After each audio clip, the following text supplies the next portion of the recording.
Imaginez que vous êtes au Japon, vous vous promenez tranquillement, vous faites votre vie comme si de rien n'était, il fait beau, il fait bon, et là d'un coup, bam, le ciel se déchaîne, vous êtes trempés jusqu'aux os, les rues deviennent littéralement des rivières, vos chaussures font splash splash quand vous marchez et vous savez pas où vous cacher, vous n'avez pas pris de parapluie évidemment parce qu'il faisait beau il y a 2 minutes. Ça, c'est ce qu'on appelle les pluies gerillas ou gerilalayu en japonais et c'est un phénomène qui est de plus en plus fréquent. Je vous laisse vous préparer votre petit matcha des familles et moi je vais vous expliquer pourquoi ce phénomène s'empire et surtout comment vous y préparer, comment y survivre si jamais vous vivez ici ou si vous venez en voyage. Croyez-moi, ça pourrait vraiment vous aider.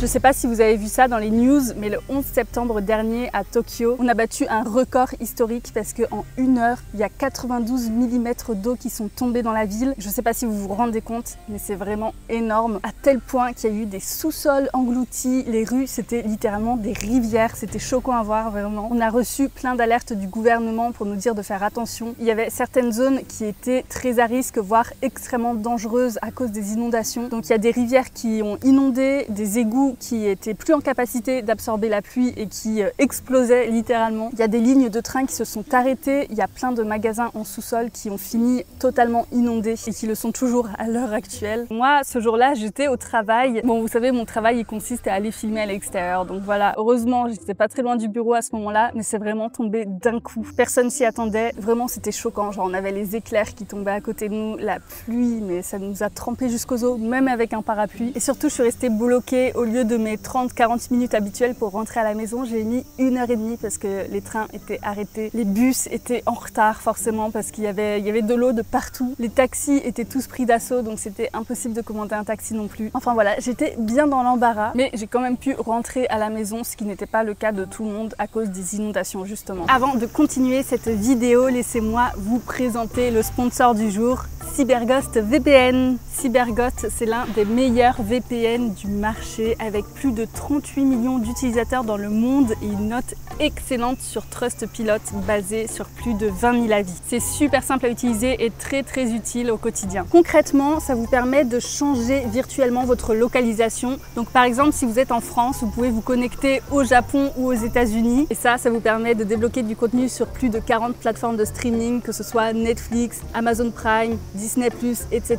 Mais Cyberghost VPN, c'est pas que pour le divertissement, c'est aussi pour la sécurité parce que ça permet de protéger votre vie privée en ligne. Parce qu'on a souvent tendance à penser que le mode incognito suffit, alors que non, pas du tout. Que ce soit votre fournisseur d'accès à Internet, votre école, votre entreprise, votre Wi-Fi familial, peu importe, en fait, tout le monde peut avoir accès à ce que vous faites en ligne. Et oui, ça fait peur, mais j'ai une solution pour ça. Cyberghost VPN, tout votre trafic est chiffré et redirigé vers des serveurs ultra sécurisés dans plus de 100 pays. C'est rapide, efficace et personne ne peut savoir ce que vous faites, même pas eux. D'ailleurs, je sais qu'en France, en ce moment, il y a certains sites pour adultes qui sont interdits. Eh bien, sachez qu'avec Cyberghost VPN, vous pourrez y accéder sans souci. C'est compatible avec tous les appareils, donc que ce soit avec Mac, Windows, Android, iPhone, et vous pouvez utiliser jusqu'à 7 appareils en même temps. Donc c'est parfait si jamais vous voulez partager votre abonnement avec votre famille ou vos amis. Et en ce moment, en passant par le lien en description, vous pourrez bénéficier d'une offre exceptionnelle de 4 mois gratuits et de 83% de réduction. Il y a même une garantie satisfait ou remboursé de 45 jours et un service client qui est disponible 24/24 et 7 jours sur 7. Donc avec ça, vous n'avez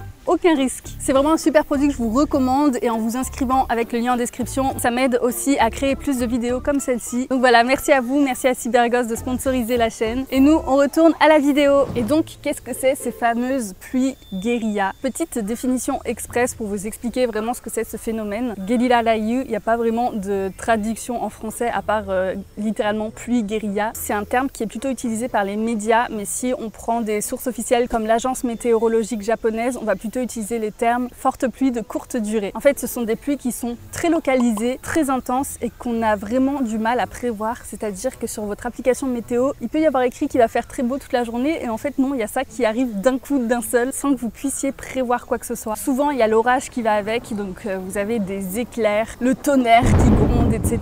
Ça fait un petit peu peur, c'est très impressionnant, c'est très bruyant. À Tokyo particulièrement, on voit de plus en plus de jours où il y a plus de 100 ml d'eau par heure qui tombe et c'est énorme. À tel point qu'en fait la ville n'a pas du tout été pensée pour ça. Les égouts, etc. n'ont pas été fabriqués pour ce genre de phénomène et c'est ça qui pose problème. Le système d'évacuation de Tokyo a été construit pour avoir un maximum de 75 ml par heure qui tombent dans la ville. Quand ça dépasse ce chiffre, comme le 11 septembre où on était à 92 ml, et bien forcément il y a certains quartiers où ça déborde et où ça inonde. On parle beaucoup de Tokyo dans les news quand il y a ce genre de pluie parce que c'est une ville qui est hyper dense, qui est très urbanisée, très bétonnée de partout. Il y a énormément d'immeubles, il y a énormément de routes et ça forcément vous le savez, quand il pleut ça empêche l'eau d'évacuer malheureusement. En plus de ça, ce sont des surfaces dures, on appelle ça surface hardscape, je crois en anglais. Ça a tendance à absorber la chaleur pendant la journée et à la relâcher pendant la nuit, ça veut dire qu'il fait chaud tout le temps. Je me souviens quand j'étais en France,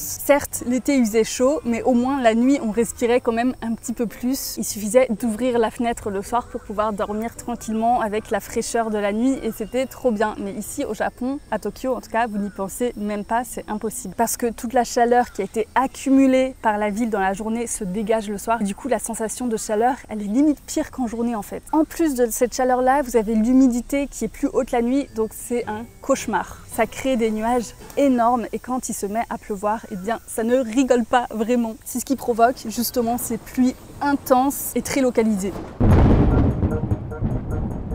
Bon, maintenant qu'on a parlé de ça, je vais vous parler des risques concrets qu'on peut avoir à Tokyo. Il faut faire attention parce qu'il y a des crues éclairs, il y a des sous-sols qui se remplissent très vite d'eau, que ce soit des parkings, des routes souterraines, des métros, des galeries. Donc si jamais vous vous trouvez dans un lieu qui est en sous-sol, sortez vite. Un des risques principaux, c'est que vous ne puissiez plus ouvrir les portes. Donc admettons, vous êtes coincé dans un parking et vous voulez sortir mais il y a une porte à ouvrir. C'est possible que l'eau monte très vite et que vous ne puissiez plus ouvrir la porte à force de la force hydraulique. Je ne sais pas si c'est comme ça que ça se dit exactement. 30 cm d'eau, une porte, ça devient très compliqué à ouvrir. Montez le plus rapidement possible au niveau de la rue, voire même plus haut si jamais vous voyez que la rue commence à s'inonder également. Au Japon, il y a énormément de restaurants qui sont en sous-sol. Donc vous pouvez penser que vous êtes safe dans un restaurant, mais franchement non. Montez un escalier quand vous avez carrément une rivière qui descend. Croyez-moi, c'est hyper physique et super dangereux. Donc vraiment, sortez. Bon, là je vous parle surtout des risques d'inondation qu'on peut avoir dans la ville, mais malheureusement, on vit au Japon et au Japon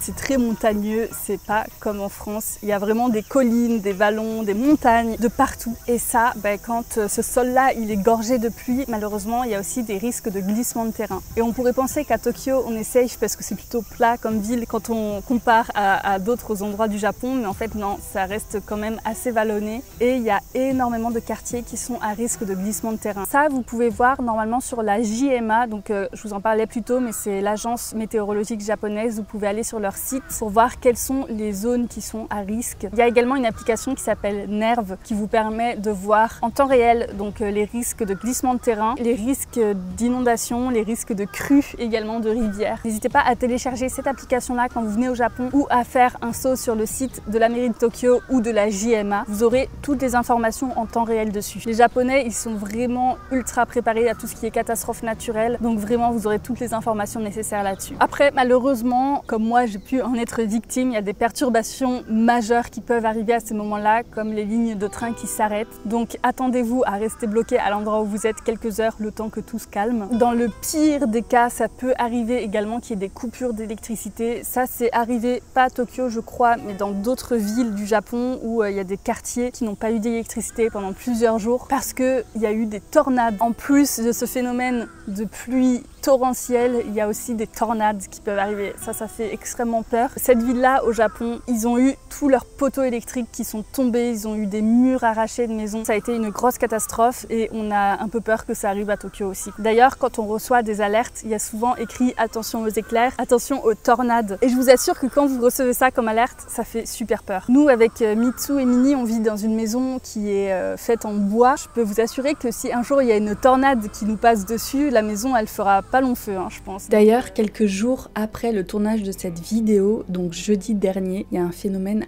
impressionnant qui s'est produit à Tsukuba dans la préfecture de Ibaraki, c'est juste à côté de Tokyo. On sait pas encore exactement ce que c'est, mais en tout cas il y a eu un vent très violent. Il y a une enquête qui est menée actuellement pour savoir si c'était une tornade ou pas. Le vent était tellement fort qu'il y a un bâtiment qui s'est effondré, il y a 20 000 foyers qui sont privés d'électricité actuellement. Heureusement il n'y a pas eu de blessés, mais voilà, ça montre bien à quel point ces phénomènes-là se multiplient. Franchement c'est impressionnant, ça fait un petit peu peur quand même. Bon, maintenant j'aimerais bien vous expliquer comment vous préparer à ce genre de catastrophe si jamais vous vivez au Japon, si vous venez habiter ici quelques mois même. C'est important de savoir tout ça, surtout de savoir rebondir en cas de catastrophe comme ça. Quand vous choisissez un logement ici, vraiment il vaut mieux éviter les rez-de-chaussée. D'ailleurs c'est des conseils que j'avais appliqués moi-même quand j'étais en recherche de maison. Vu que j'avais un petit bébé, forcément j'étais en mode protection intense et du coup je m'étais dit ok, le Japon, c'est un pays avec beaucoup de catastrophes naturelles, donc je vais essayer de trouver un endroit où il n'y a pas de risque d'inondation, où il n'y a pas de risque de glissement de terrain, ou s'il y a un tremblement de terre, il y a des espaces à côté où on peut aller se réfugier, ou s'il y a des incendies dans les quartiers, ça va, ça craint pas trop. Bref, vous pouvez trouver toutes ces informations-là sur des cartes qui sont mises en place par la mairie de Tokyo. Ça ressemble à ça, c'est ce site-là. Vous avez tous les quartiers de Tokyo qui sont inscrits sur une liste et il y a une note, je crois que ça va de 1 à 5. Moi, je m'étais basée sur ces informations-là justement pour choisir notre maison. Et donc, là où on vit, on n'a aucun risque d'inondation, on n'a aucun risque de glissement de terrain non plus. Je vous avoue que je suis quand même rassurée de vivre là où on vit. Après, encore une fois, c'est des choses qui ont été faites avant qu'il y ait ce genre de phénomène météorologique qui arrive. Donc bon, est-ce que c'est vraiment safe ou pas de faire confiance à ça? Je pense que oui, quand même, en grande majorité, mais bon. Sur cette carte-là, c'est intéressant parce qu'il y a aussi écrit la difficulté des secours à venir en aide aux personnes qui vivent dans ces quartiers-là si jamais un jour il y a une catastrophe. Si jamais c'est 5 sur 5, ça veut dire que les secours viendront certainement pas. Si jamais vous voulez acheter une maison à Tokyo ou vous installer ici ou même louer une maison ou quoi que ce soit, c'est quand même bien de connaître ça. Aussi, dans tous les quartiers, vous avez une hazard map. Ça vous permet de savoir quels sont les lieux où vous devez vous réfugier en cas de catastrophe naturelle. Donc si jamais vous recevez des alertes d'inondation et qui vous disent évacuer, vous devez évacuer dans ces endroits-là. Pareil, s'il y a un tremblement de terre, s'il y a des glissements de terrain, peu importe, vous devez aller dans ces endroits-là. Généralement, c'est soit des parcs publics, soit des écoles. Encore une fois, pour les personnes qui vivent ici sur le long terme, donc que ce soit de quelques mois à plusieurs années, prévoyez des kits de survie. Pour les fortes pluies comme ça, c'est hyper important d'avoir une lampe frontale au cas où il y a des coupures d'électricité dans le quartier, des batteries externes, une radio, des ponchos, ça change la vie, des bottes de pluie. Ça fait la différence quand les rues deviennent des rivières. Ça se trouve très facilement, ce genre de petits sacs de survie. Par exemple, à Shibuya Hands, vous avez un rayon entier kit de survie. Franchement, ça se trouve facilement. Vous pouvez même les faire vous-même assez facilement. Bon, ensuite, il faut savoir que c'est pas toute l'année qu'il y a ce risque de pluie extrême. Généralement, ça va de juin à octobre pour être très large. Mais voilà, c'est pendant la saison humide où il fait très chaud, où il y a beaucoup d'humidité. Et ensuite, septembre, octobre, où c'est plutôt la saison des typhons. C'est surtout à ce moment-là qu'il y a le plus de risques d'inondation. En hiver, franchement, à Tokyo, vous êtes tranquille. Généralement, il fait super beau, grand soleil. C'est assez rare qu'il pleuve. Donc si jamais vous venez au Japon pendant la saison où il fait un peu humide, prévoyez dans votre sac tout le temps au moins un petit parapluie, un poncho, ça pèse rien et ça vous sauvera la vie. Si jamais vous êtes pris par surprise par une Gerillah Layou, croyez-moi, vous serez trop content d'avoir un parapluie. Au pire du pire, ça se trouve très facilement dans les combini aussi, mais je vous assure que quand vous êtes pris par ce genre de pluie, vous êtes trempé directement en fait. Bon voilà, je vous ai fait cette vidéo, j'ai l'impression d'avoir été très dramatique, mais vraiment c'est pas pour vous faire peur ou quoi que ce soit, c'est juste pour vous prévenir que ce genre de phénomène, eh ben, ça arrive de plus en plus au Japon, à Tokyo. Et donc, j'aimerais bien que vous y soyez préparés si un jour vous venez ici en voyage ou si vous habitez ici. J'espère en tout cas que ça vous aidera à survivre à ce nouveau phénomène terrible. N'hésitez pas aussi à partager cette vidéo autour de vous si jamais vous pensez que ça pourrait aider des gens de votre entourage. Dites-moi si vous étiez là le 11 septembre, qu'est-ce que vous faisiez vous? Et sinon, est-ce que vous avez déjà vécu ce genre de phénomène en France ou dans votre pays? Ça m'intéresse d'avoir vos retours là-dessus aussi. J'en profite aussi pour vous remercier à chaque fois de booster mes vidéos parce que ça m'aide énormément, genre ça met vraiment la vidéo en avant. Il y a de plus en plus de nouveaux spectateurs qui viennent voir la chaîne, donc un grand merci à vous de m'aider. N'hésitez pas d'ailleurs à en mettre un si c'est pas encore fait. Un grand merci à CyberGhost VPN d'avoir sponsorisé cette vidéo. N'oubliez pas que je vous mets le lien en description si jamais l'offre exceptionnelle qui en ce moment vous intéresse. Restez prudents, faites attention à vous pendant la saison des pluies, essayez de rester au sec. Et puis moi, je vous dis à la semaine prochaine pour une nouvelle vidéo. Bye bye.